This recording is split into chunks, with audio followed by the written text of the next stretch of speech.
You all, welcome to my YouTube channel Educare online. हम लोग आज इस क्लास में रिलेशन एंड फंक्शन के सेक्शन बी रिलेशन के बारे में स्टडी करेंगे। हम लोग प्रीवियस क्लास में order pair and cartesian product से बेस्ड एक्सरसाइज के क्वेश्चंस का हम लोगों ने सोल्यूशन करा। ठीक है, अब देखिए हमें पढ़ना है रिलेशन। तो रिलेशन क्या होता है ये हमें जानना है, राइट। तो देखिए हम लोग कार्टेशियन प्रोडक्ट पढ़े। कार्टेशियन प्रोडक्ट क्या होता था? Collection of all possible order pairs of two sets.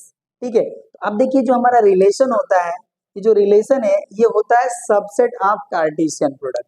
ठीक है, और उससे पहले हमको ये समझ लेना है कि जो हमारा कार्टेशियन प्रोडक्ट था वो ऑर्डर पेयर हम उसमें फॉर्म कर रहे थे और उन सबका हम कलेक्शन ले रहे थे, राइट। तो ऑर्डर पेयर्स में जो हमारे एलिमेंट्स मिलते थे उनमें क्या होता है कि एक एसोसिएशन होता है रिलेशन में। ठीक है, तो अब हम ये समझ लेते हैं कि रिलेशन जब होगा तो इसके लिए हम क्या करेंगे, टू सेट्स लेंगे और उसमें हम क्या करेंगे, एक एसोसिएशन रिप्रेजेंट करेंगे और उस एसोसिएशन के हेल्प से हम क्या करेंगे कि ऑर्डर पेयर्स फॉर्म करेंगे। ठीक है, और जितने भी ऑर्डर पेयर्स हमारे रिलेशन में आएंगे वो सारे के सारे ऑर्डर पेयर्स हमारे ऑल्सो एग्जिस्ट करेंगे Cartesian product of the sets. ठीक है, तो अब हम यहाँ पे समझ लेते हैं कि रिलेशन हमारा क्या होता है। रिलेशन जो होता है हमारा वो सबसेट होता है कार्टेशियन प्रोडक्ट का। ठीक है, और दूसरे शब्दों में हम ये कहें रिलेशन क्या होता है, तो रिलेशन जो होता है ये एसोसिएशन होता है ऑफ टू सेट्स। ठीक है, तो चलिए इसका हम लोग डेफिनेशन लिखते हैं और डेफिनेशन से हम लोग समझते हैं कि रिलेशन क्या होता है। ठीक है, चलिए डेफिनेशन लिखते हैं हम इसका। डेफिनेशन में हमारा let A and B are two any non-empty sets and R is a relation from set A to B is a subset of Cartesian product A cross B। ठीक है, और आगे हम लिखते हैं the subset is described by the subset is described by defining a association between elements of order pairs of Cartesian product A cross B। ठीक है, मैंने यहाँ पे क्या बताया कि R जो है हमारा ये क्या है, सेट A टू B क्या है, एक रिलेशन है। ठीक है, जो क्या होता है, सबसेट होता है Cartesian product A cross B का। और इस सबसेट को हम कैसे डिफाइन करते हैं, हम क्या करते हैं, एक एसोसिएशन रिप्रेजेंट करते हैं in between the elements of order pairs of Cartesian product A cross B। ठीक है, तो देखिए यहाँ पे जितने भी हमारे ऑर्डर पेयर होंगे उस ऑर्डर पेयर के जो एलिमेंट्स है हमारे उन दोनों एलिमेंट्स में हम क्या करते हैं, एक एसोसिएशन रिप्रेजेंट करते हैं, उसी को हम लोग कहते हैं रिलेशन। ठीक है, देखिए मैं एक रिलेशन डिफाइन करता हूँ एग्जाम्पल लेकर के। मैं let R is a relation from set A to B defined as for all set of x y such that x plus y equals to 5 where x belongs to set A and y belongs to set B। ठीक है, देखिए मैंने एक relation define किया, मैंने यहाँ पे set A and B नहीं लिखा है, उसको मैं लिख लेता हूँ। अभी देखिए मैंने क्या कहा कि एक रिलेशन जो हमारा डिफाइंड है for all order pairs of x y such that x plus y equal to 5। ठीक है, चलिए मैं सेट B लिख लेता हूँ। A में हमारे एलिमेंट्स हैं 1 2 3 4 एंड सेट B में हमारे एलिमेंट हैं 2 3 4। राइट। अब देखिए इन दोनों सेटों पे मैंने क्या किया कि एक रिलेशन को डिफाइन किया। तो रिलेशन में देखिए मैंने कैसा एक इक्वेशन लिया है, x plus y equals to 5, जहाँ पे x जो है मेरा वो सेट ए का एलिमेंट है और y जो है वो सेट बी का एलिमेंट है। तो यहाँ पे देखिए हमारे जितने भी ऑर्डर पेयर फॉर्म होंगे जो इस इक्वेशन को सेटिस्फाई करेंगे, तो उन दोनों एलिमेंट्स में मतलब x और y में क्या मिलेगा, एक एसोसिएशन मिलेगा, या आप ये कहें कि एक म्यूचुअल कनेक्शन मिलेगा, तो भी कोई डाउट नहीं होगा। ठीक है, अब देखिए ये तो मेरा हो गया set builder form representation of set. अगर देखिए इसका मैं टेबुलर फॉर्म में रिप्रेजेंटेशन करता, तो देखिए हमारे ऑर्डर पेयर क्या बनते इस रिलेशन में। ठीक है, तो यहाँ पे देखिए जो हमारे ऑर्डर पेयर बनेंगे वो आएंगे 1 एंड 4। ठीक है, पहला आपका ऑर्डर पेयर बनेगा 1 एंड 4, सेकेंड ऑर्डर पेयर आपका बनेगा 2 एंड 3। ठीक है, नेक्स्ट आपका ऑर्डर पेयर बनेगा 3 एंड 2। ठीक है, और नेक्स्ट आपका ऑर्डर पेयर नहीं बनेगा, क्योंकि इधर से आप 4 लेंगे तो इधर 1 एलिमेंट एग्जिस्ट नहीं कर रहा है। तो यहाँ पे देखिए जो मेरा रिलेशन के ऑर्डर पेयर्स मिले वो कौन कौन मिले, 1 4 2 3 एंड 3 2। ठीक है, तो यहाँ पे मैंने क्या कहा कि जितने भी मेरे पास ऑर्डर पेयर होंगे उन ऑर्डर पेयर्स के जो एलिमेंट्स होंगे उनमें एक म्यूचुअल कलेक्शन या एसोसिएशन पाया जाएगा। ठीक है, और इसमें देखिए जितने भी आपके ऑर्डर पेयर यहाँ पे एग्जिस्ट करेंगे ये सारे के सारे जो एलिमेंट होंगे आपके कार्टेशियन प्रोडक्ट में भी पाए जाएंगे। ठीक है, तो मैंने क्या कहा कि जो हमारा आर है वो क्या है, सबसेट है कार्टेशियन प्रोडक्ट का। और ये कैसे डिफाइन होगा, हम लोग क्या करेंगे, एक एसोसिएशन रिप्रेजेंट करेंगे between the elements of order pairs of Cartesian product A cross B. Hope so कि आपको समझ में आया होगा कि रिलेशन क्या होता है। ठीक है, तो हम लोगों ने यहाँ पे जाना कि रिलेशन क्या होता है, एसोसिएशन बिटवीन टू सेट्स होता है and subset of Cartesian product होता है। राइट, और ये कार्टेशियन प्रोडक्ट क्या सबसेट जो है कैसे डिस्क्राइब होते हैं, हम लोग डिफाइन करते हैं एक म्यूचुअल कनेक्शन या association between the elements of order pairs of Cartesian product. ठीक है, तो ये आपका हो गया रिलेशन का डेफिनेशन, या आप नोट कर सकते हैं, स्क्रीनशॉट ले सकते हैं, इसका आप एग्जांपल ले सकते हैं। ठीक है, चलिए अब हम लोग पढ़ते हैं representation, method of representation of sets. ठीक है, चलिए अब मैं इसको हटा लेता हूं, आगे चलते हैं।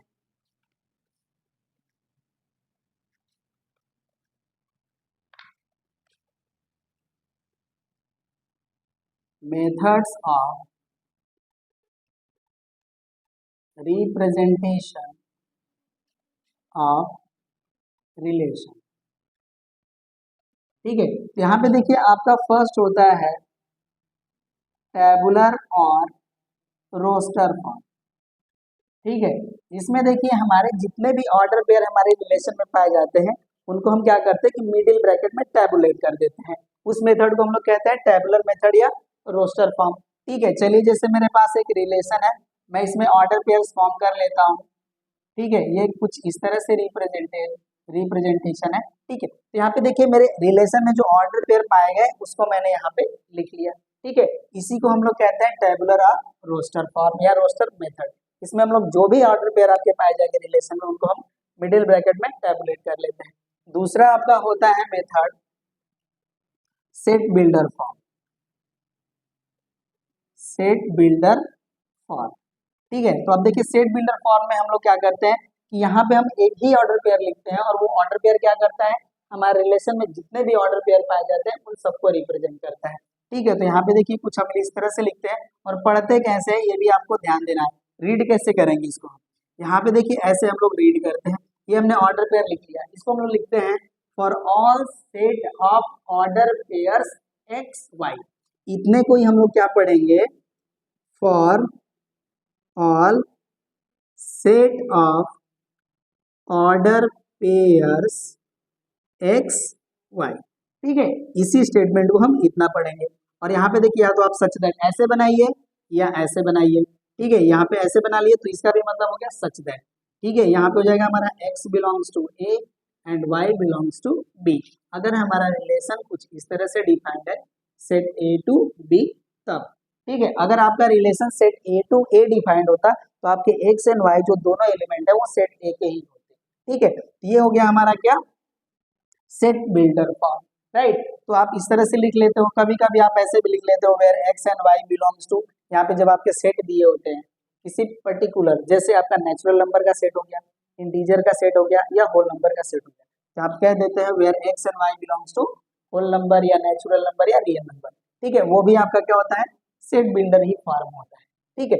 अब देखिए ये हमारे दो मेथड हो गए, इस तरह से हम रिप्रेजेंट करते हैं, राइट। अब देखिए जो हमारे ऑर्डर पेयर यहाँ पे पाए जाते हैं, इनको एक और हम तरीके से लिखते हैं, उसको हम लोग कहते हैं नोटेशन, ठीक है। अब देखिए नोटेशन में हम कैसे रिप्रेजेंट करेंगे चीजों को, जैसे देखिए मैंने यहाँ पे एक ऑर्डर पेयर लिख दिया, ये हमारे आर में बिलोंग करता है, राइट। तो देखिए इस रिलेशन को, मतलब ये जो आपका order pair x y R में बिलोंग कर रहा है, देखिए इसको किस किस तरीके से हम लिख सकते हैं, देखिए इसको हम ऐसे भी लिख सकते हैं, ठीक है, एक्स रिलेटेड टू वाई।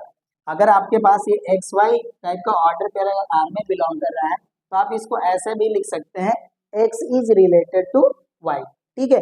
ये आपका ऐसे, इसको मैं यहाँ पे लिख लेता हूँ तो ज्यादा सही रहेगा, ठीक है। ये आपका ऐसे लिखा जा सकता है, अगर आपके पास ऑर्डर पेयर एक्स वाई है, आर में बिलोंग कर गया, तो आप लिखिए x related to y. If आपके पास ऐसा है x y is not belongs to R, तो आप ऐसे लिखेंगे, this implies that x is not related to y, ठीक है। तो ये आपके कुछ नोटेशंस हैं, सिंबल्स हैं, जिनको आप शो करते हैं, ठीक है। तो पर्टिकुलर हम इसी वे को फॉलो करेंगे, आप इसको भी कर सकते हैं, नो डाउट, ठीक है। और यहाँ पे देखिए अगर आपके इस तरह के ऑर्डर पेयर रिलेशन में नहीं बिलोंग करते, तो आप इसको लिखेंगे x is not related to y, ठीक है। तो ये चीजें हो गई, तो होप्सो की ये चीजें आपको समझ में आ गई होगी, representation of method of relation and ये नोटेशन, ठीक है। चलिए अब हम लोग शुरू करते हैं आगे के पार्ट्स रिलेशन के, जहाँ पे हम लोग को पढ़ने हैं डोमेन, रेंज एंड कोडोमेन, ठीक है। तो चलिए अब इस पार्ट को हम इरेज कर लेते हैं और नेक्स्ट हम लोग पढ़ते हैं डोमेन, रेंज एंड कोडोमेन, ठीक है। तो चलिए देखिए अब हमको डोमेन लिखना है, तो देखिए डोमेन क्या होता है हमको समझना है, पहले समझ लेते हैं फिर डेफिनेशन लिखते हैं इसका। देखिए हमारा कोई आर है रिलेशन जो सेट ए टू बी में डिफाइंड है, राइट। और यहाँ पे हमारे पास कोई इस तरह से रिलेशन है डिफाइंड है, for all set of x y such that x belongs to A and y belongs to B, ये हमारा रिलेशन डिफाइंड हो गया, राइट। यहाँ पे देखिए जो हमें ऑर्डर पेयर मिला यहाँ पे एक्स वाई, ये आपका सेट बिल्डर फॉर्म है, तो यहाँ पे एक्स जो है ये सारे के सारे फर्स्ट एंट्रीज को रिप्रेजेंट करेगा, और ये जो वाई है वो सारे के सारे सेकेंड एंट्री को रिप्रेजेंट करेगा। तो यहाँ पे देखिए जो हमारे ऑर्डर पेयर में फर्स्ट एंट्रीज होंगी, ठीक है, उन सबका जो कलेक्शन होता है वही हमारा कहलाता है डोमेन, ठीक है। डोमेन क्या होता है, collection of first entries of order pair of relation R, ठीक है। तो देखिए डोमेन को हम कैसे रिप्रेजेंट करते हैं, हमारा एक्स हो गया, ठीक है। तो इसमें हम लिखेंगे for all set of x such that x belongs to A, तो ये हमारा जो होगा वो डोमेन को रिप्रेजेंट करेगा, राइट। एग्जांपल अगर हम ले लेते हैं, चलिए ये मेरा रिलेशन हो गया, इसमें हमारे एलिमेंट होंगे -3 2 -4 1, यहाँ पे आ गया 6 2, ठीक है। तो यहाँ पे देखिए जो मेरा डोमेन हो जाएगा, ठीक है, वो डोमेन क्या हो जाएगा, -3 -4 एंड 6, ठीक है। तो मैंने आपको एग्जाम्पल लेकर के समझाया कि डोमेन क्या होता है, राइट। अब इसको हम लोग डेफिनेशन से लिख लेते हैं, मैं आपको डेफिनेशन भी इसका बता देता हूँ कि the collection of all first entries of order pairs of given relation is called domain of relation, ठीक है। और देखिए मैंने इसको आपको एग्जाम्पल लेकर के समझा भी दिया। अब चलिए डेफिनेशन लिख लेते हैं इसका, देखिए डेफिनेशन क्या होगा इसका,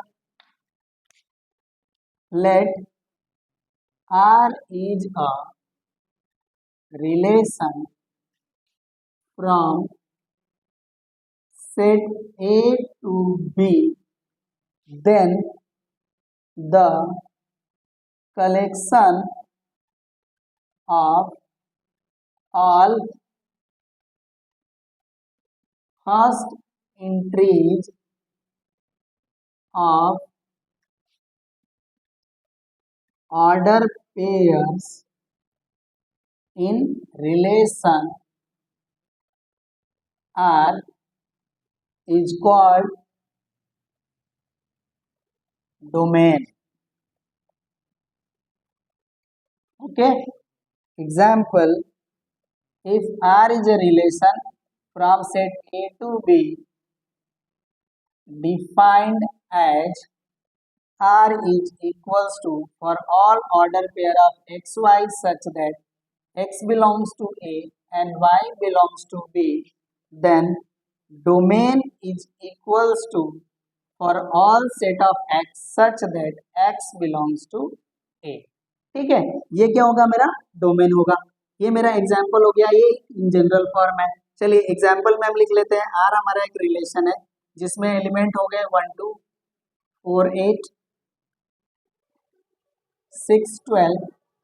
ठीक है, तो यहाँ पे जो मेरा डोमेन हो जाएगा, ठीक है, इसके लिए जो मेरा डोमेन होगा वो होगा आपका 1 4 6। ठीक है, तो ये आपको डोमेन समझ में आ गया होगा। चलिए आप डोमेन को नोट डाउन कर लीजिए, एग्जाम्पल्स देख लीजिए। ठीक है, अब हम इसका पढ़ते हैं रेंज। ठीक है, चलिए अब मैं इसको हटाता हूँ, पढ़ते हैं हम लोग range.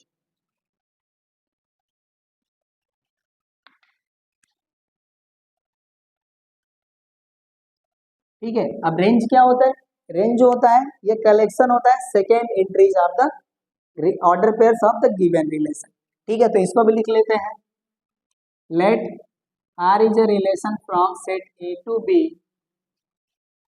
then the collection of all second entries of order pairs in relation R is called range of R।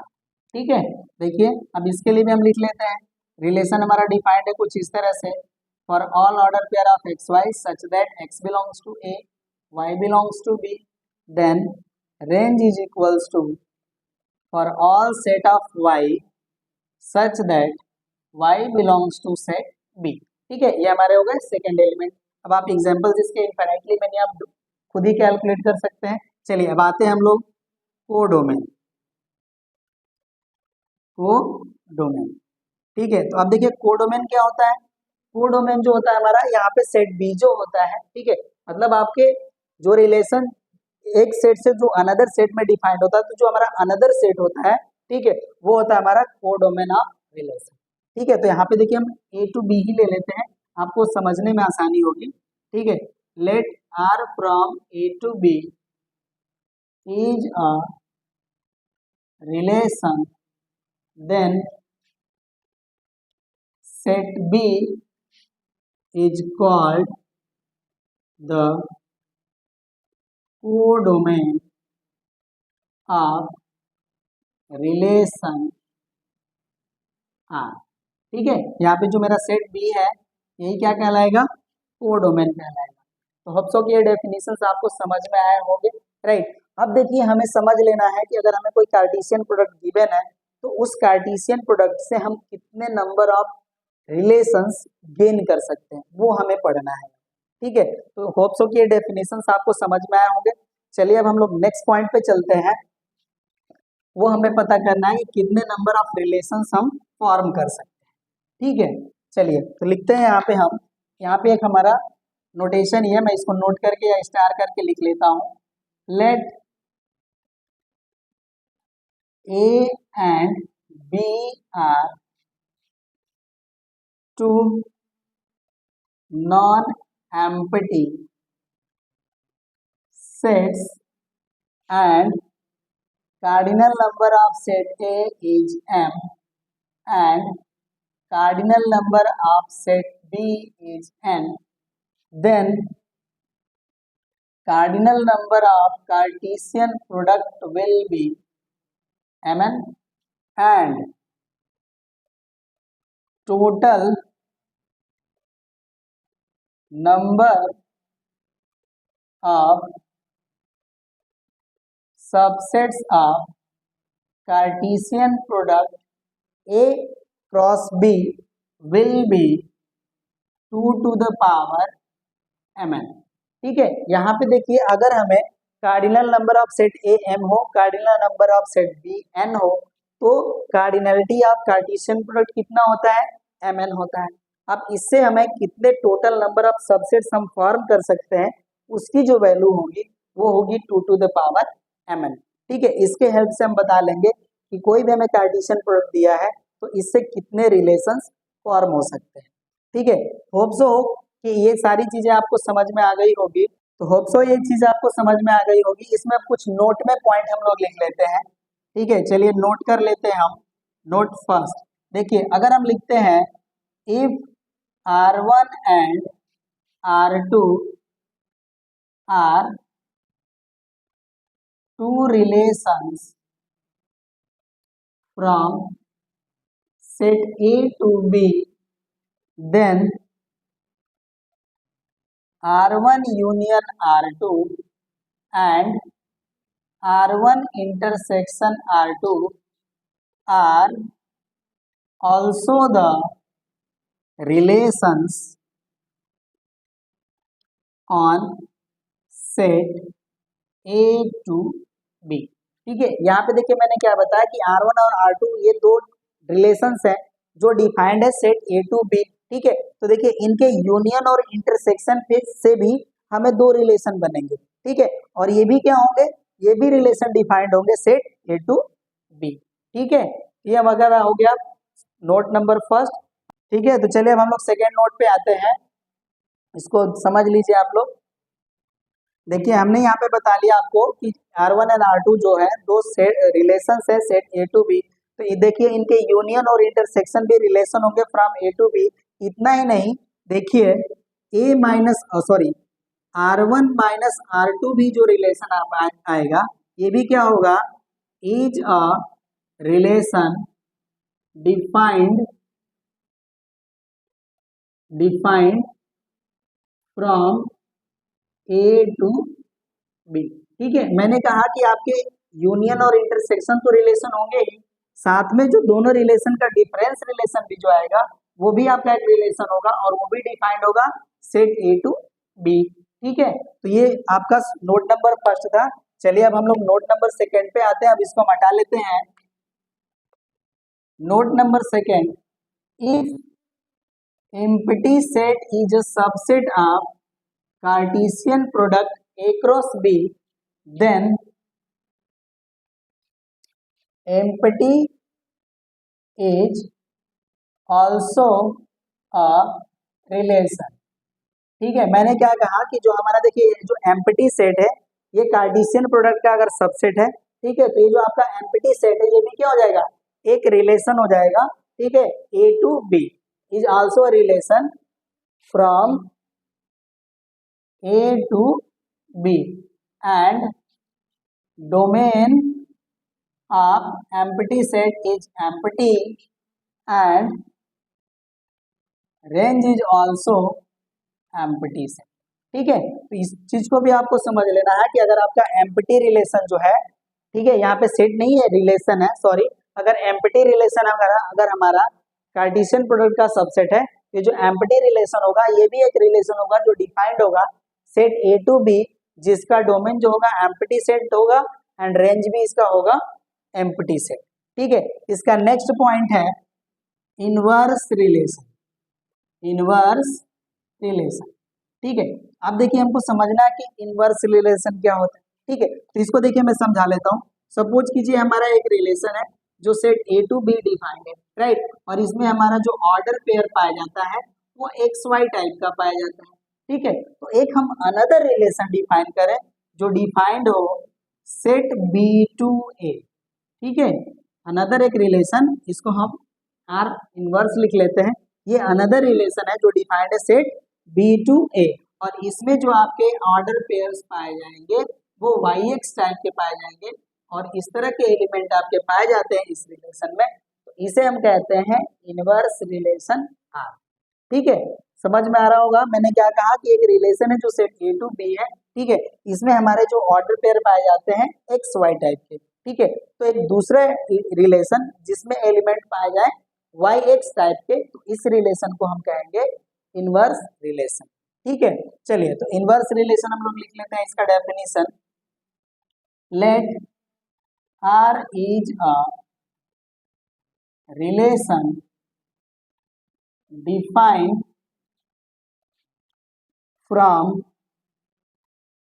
set A to B defined as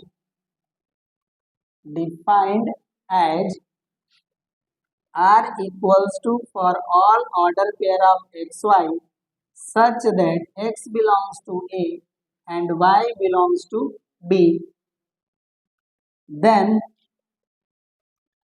of another relation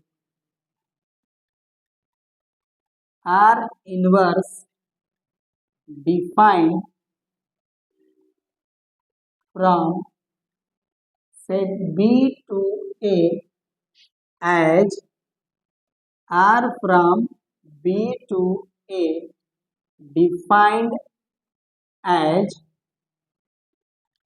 R inverse equals to for all order pair of yx such that y belongs to B and x belongs to A, then R inverse is called inverse relation। ठीक है, ये आपका क्या होगा, इसमें जो आपके order pair पाए जाएंगे वो वाई एक्स टाइप के पाए जाएंगे। ठीक है, तो इसे हम क्या कहते हैं, इनवर्स रिलेशन ऑफ आर। ठीक है, तो ये आपको भी समझ में आ गया होगा। ठीक, तो ये सारे डेफिनेशंस थे जिनके हेल्प से हमको रिलेशन के पार्ट्स को समझने थे, और आपके सिलेबस में इतना ही है क्लास 11th में। अब इस पे बेस्ड आपको एक्सरसाइज को सॉल्व करने हैं। ठीक है, तो होप सो कि ये सारे डेफिनेशन आपको समझ में आए होंगे। नोट वाले जो पॉइंट है ये बहुत ही स्पेशल पॉइंट होते हैं आपके लिए, इसको भी हमने आपको बता लिए। ठीक है, अब हम लोग नेक्स्ट क्लास में एक्सरसाइज के सॉल्यूशन करेंगे, तो मिलते हैं हम लोग नेक्स्ट क्लास में। Thank you.